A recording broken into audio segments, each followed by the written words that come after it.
Je voudrais féliciter tous les scientifiques, les hommes de recherche pour les dernières inventions comme le plasma, car et dire quand même attention, la théorie est toujours magnifique, mais elle nous donne très peu de vision sur un chaos à venir. Mais disons qu'en ayant conscience des multiplicateurs de force, on peut se rendre compte que les conséquences seraient quand même assez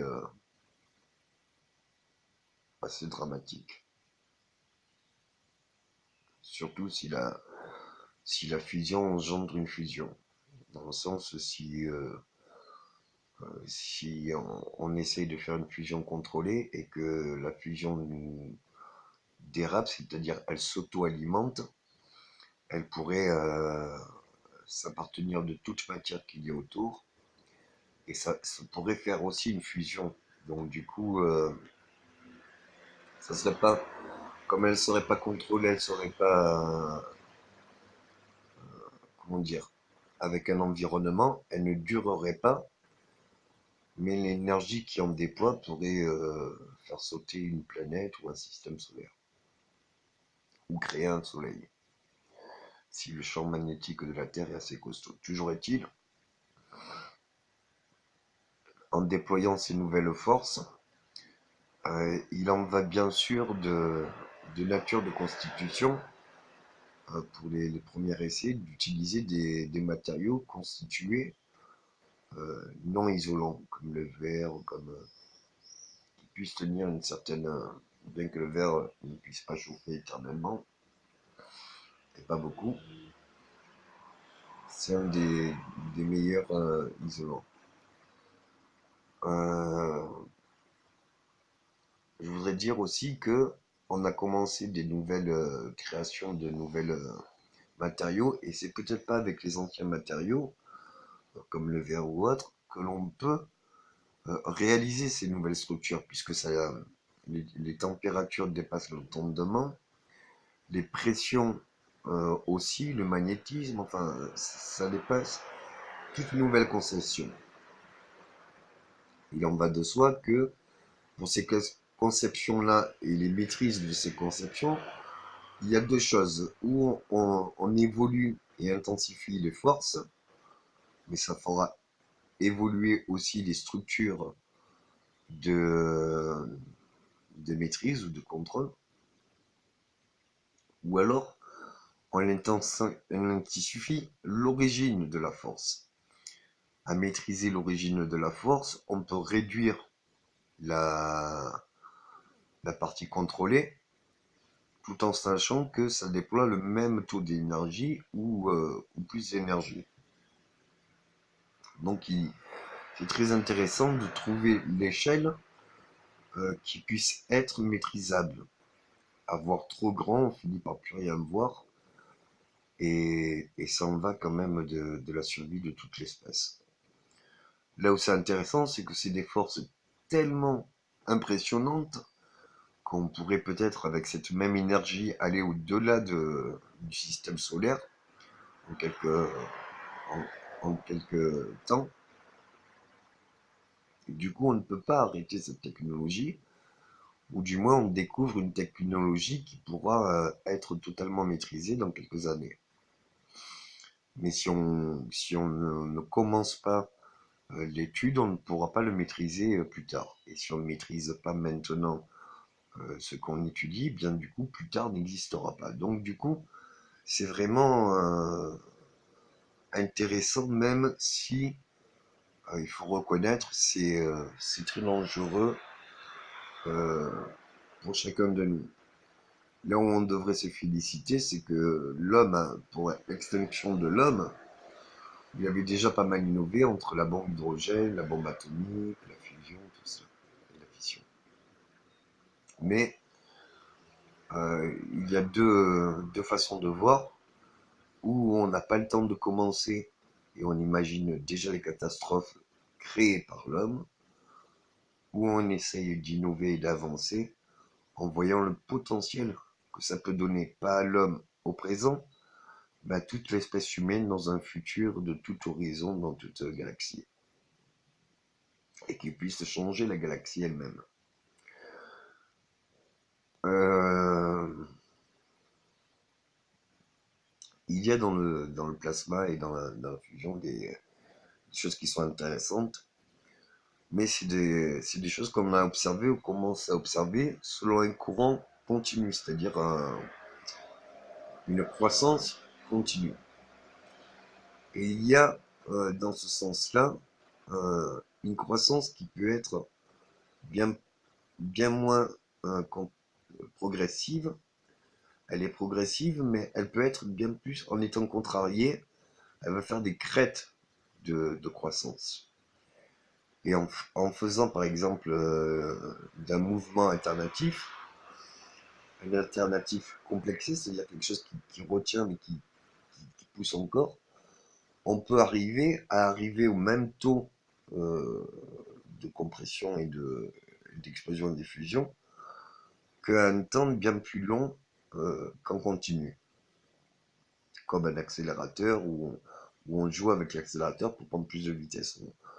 On envoie les lancements de ce que l'on poursuit.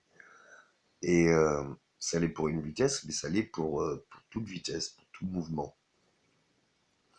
Là où je deviendrai un peu réservé, c'est que c'est ces mêmes forces qui créent aussi des supernovas, qui créent aussi des Big Bang, tout cela. Quand je vois par exemple l'énergie du vide ou autre. Mais c'est une source tellement inépuisable qui existe dans l'univers,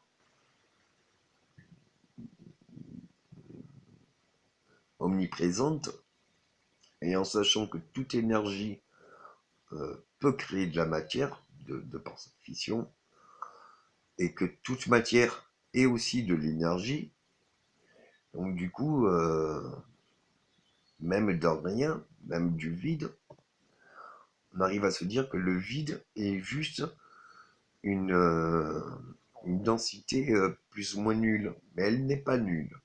C'est-à-dire que même si on ne voit pas, même si on ne peut pas toucher, même si on ne sent pas, il y a quand même quelque chose. Mais ce qu'on sait maintenant, c'est que même ce rien ou ce peu, si on l'accélère et si on le met en fusion, du coup, va pouvoir créer vraiment quelque chose de solide, de bien plus lourd et bien plus énergétique. Là où ça me dérange un peu, cette évolution, c'est qu'on commence à déployer des forces qui sont très intéressantes, donc des outils, si on veut, mais on n'a pas fait les démarches ou les études de l'alchimie en se disant, bien, ce sont des étapes d'évolution de la matière et qui fait que c'est un stade de l'un à l'autre, c'est juste un atome qui a rajouté. Parce que chaque atome qui a rajouté euh, peut créer une nouvelle matière. Donc dans cette même logique, on peut se certifier qu'on est capable, qu'on sera capable dans un futur proche, de pouvoir créer des planètes, des systèmes solaires et tout ce qu'il en va. Si on arrive à maîtriser l'alchimie de construction. Et il faudrait qu'on se base sur les tableaux de constitution de la matière, sur le nombre d'atomes, sur le nombre d'électrons, sur le nombre de tout, pour que l'on puisse maîtriser l'évolution que l'on veut créer. Et avant même d'aller à la conquête de la galaxie et de l'autre espace, et les voyages téléportation ou autre, ou, ou plus, il en va de intéressant de créer sa propre matière, essayer de créer de la matière avec du rien.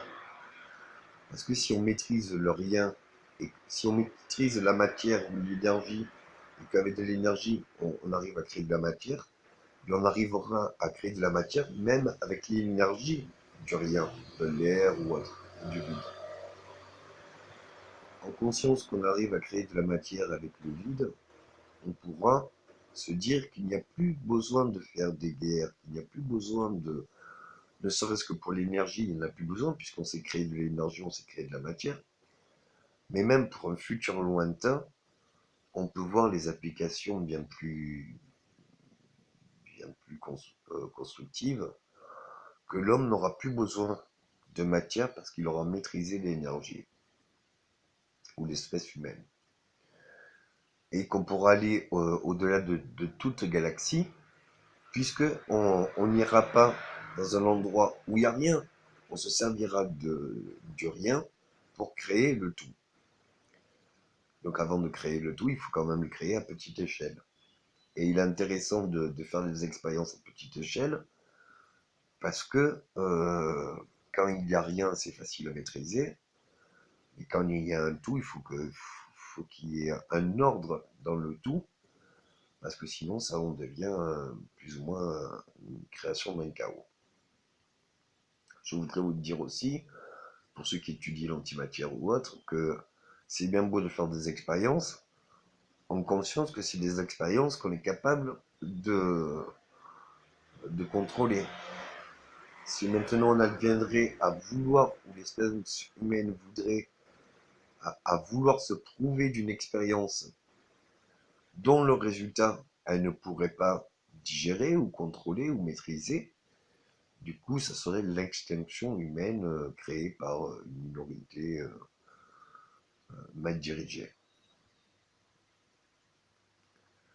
Donc il y a de grands travaux à faire et c'est très intéressant de se dire que euh, on peut tout créer, on peut le faire maintenant.